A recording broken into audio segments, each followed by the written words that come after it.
You know that feeling you get when you're a teenager, where you think your parents are the most embarrassing people on the planet, and every family trip feels like a prison sentence?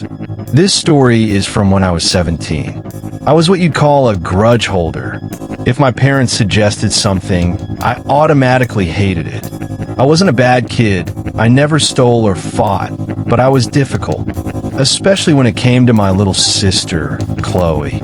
She was only 9 at the time, and I acted like breathing the same air as her was a crime against humanity. We were 8 years apart, different planets. For spring break that year, my parents announced we were going to remote rental in the Appalachian foothills. No beach, no boardwalk, just trees, a lake, and an old renovated farmhouse. I groaned so loud, I think the neighbors heard me. My dad tried to hype it up. He said, "Look, it's quiet. It's private. We can unplug." I rolled my eyes and said, "Great. A week of forced family bonding in a place where the Wi-Fi probably runs on a hamster wheel." I didn't know it yet, but that house had a feature that wasn't listed on the rental website.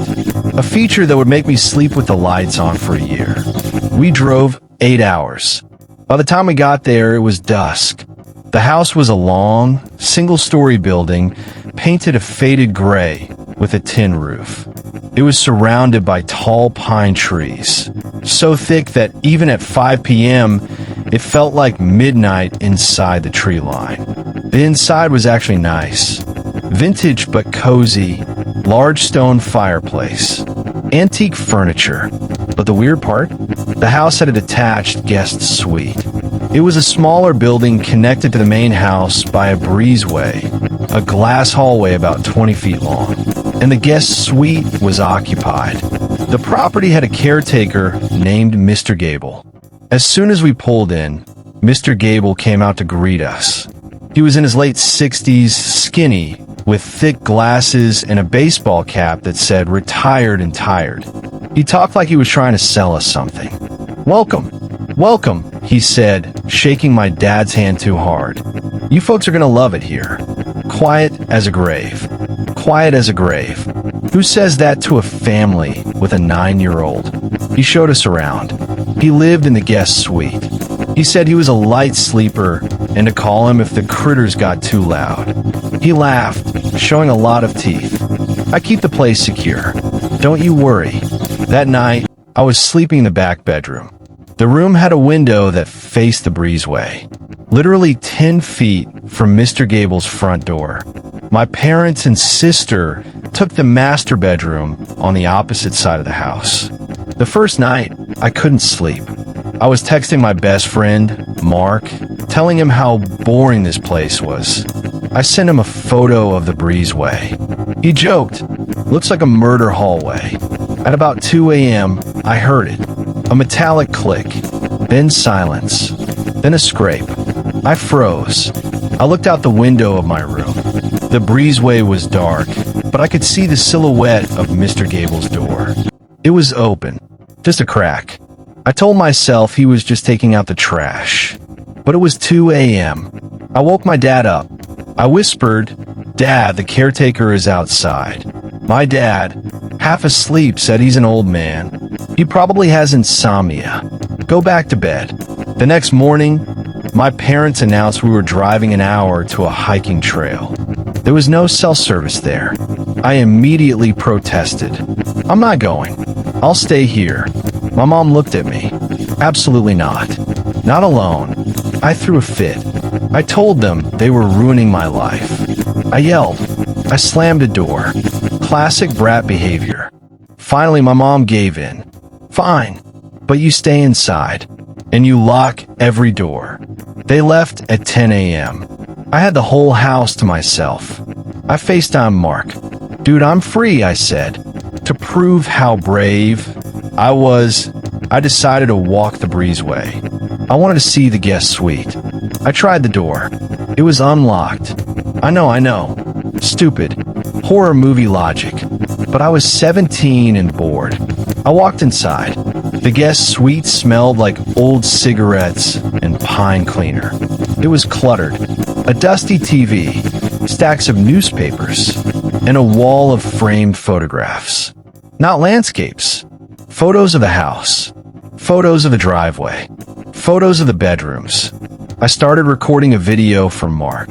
"Look at this creep," I whispered. That's when I heard a key turn in the lock behind me. I spun around. Mr. Gable was standing in the doorway. He wasn't wearing his hat. His hair was thin and stuck to his scalp. He wasn't smiling. "What are you doing in my home?" he said. His voice was flat. I stammered. I got lost. He stepped closer. The doors looked the same. You walked through a glass hallway. You knew exactly where you were going. I apologized. I said I was just filming for a friend. He stared at me for a solid 10 seconds. Then he laughed. But it wasn't a warm laugh. It was a, "I know something you don't" laugh. He said, "I have sensors on my doors, son. I got an alert on my phone the second you stepped inside. I was watching you from the woods." My blood went cold. He was watching from the woods?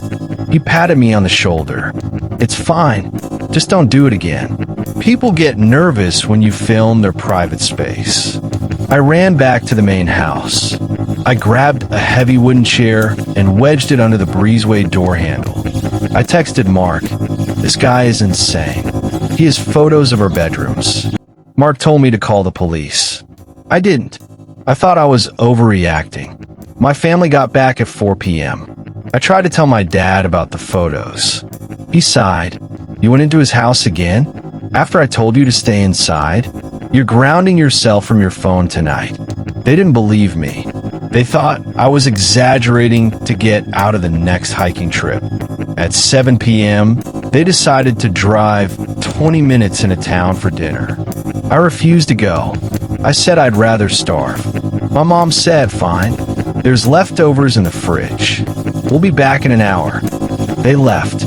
I turned on every light in the living room. I barricaded the breezeway door with the chair again. I sat on the couch, scrolling my phone. At 7:30 p.m., the power flickered. Then it went out completely. Dead silence. The backup generator didn't kick on. I heard footsteps. Not from inside the house. From the roof. A slow, deliberate thump, drag. I grabbed a fireplace poker. I crouched behind the couch. Then I heard the breezeway door handle jiggle. The chair I had wedged under it scraped against the floor. Someone was pushing. I looked out the window. I couldn't see the front yard, but I saw a flashlight beam sweeping through the trees. It wasn't my family's car. The beam was low to the ground, like someone holding a phone light. I heard a voice whisper, "Let me in." "It's Cole." It didn't sound like Mr. Gable. It sounded younger, almost playful. I didn't move. I didn't breathe. The jiggling stopped. The footsteps on the roof stopped. I heard sirens in the distance, getting closer. Then I heard my dad's van engine. The headlights cut through the dark. He pulled into the driveway, saw the house was dark, and got out looking confused.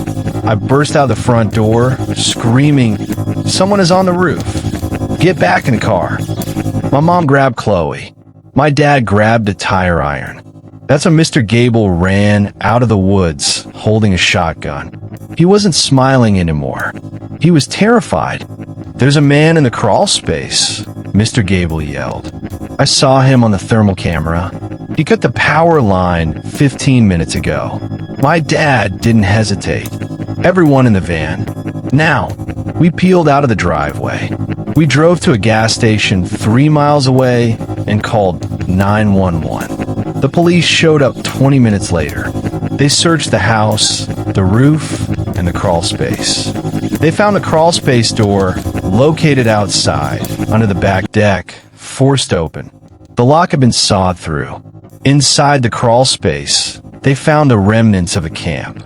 A blanket, food wrappers, and a handwritten note that just said, "Watched the family yesterday. The girls stayed alone today." The police told us that someone had been living under the house for at least a week. They never caught him. Mr. Gable wasn't the villain. He was the guard dog. The creepy photos on his wall? He was a retired security contractor. Those were surveillance reference images. They never found the intruder. The scariest part? The cops said the man had been exiting the crawl space at night through the breezeway to get water from the guest house. The guest suite door was unlocked because Mr. Gable left it open for his cat. I had walked right past the crawl space entrance the first night. I had heard him moving under the floorboards and assumed it was the wind. That metallic click I heard at 2 a.m., that wasn't Mr. Gable. That was the intruder testing the lock on the crawl space door. I learned 2 lessons that week. First, don't be a jerk to your family. If I had gone on the hike, I wouldn't have been alone. Second, if you ever rent a house in the middle of the woods and there's a guest house attached by a glass hallway, check the crawl space before you unpack. And if you hear footsteps on the roof, don't look up.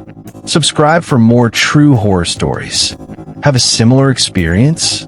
Tell me in the comments.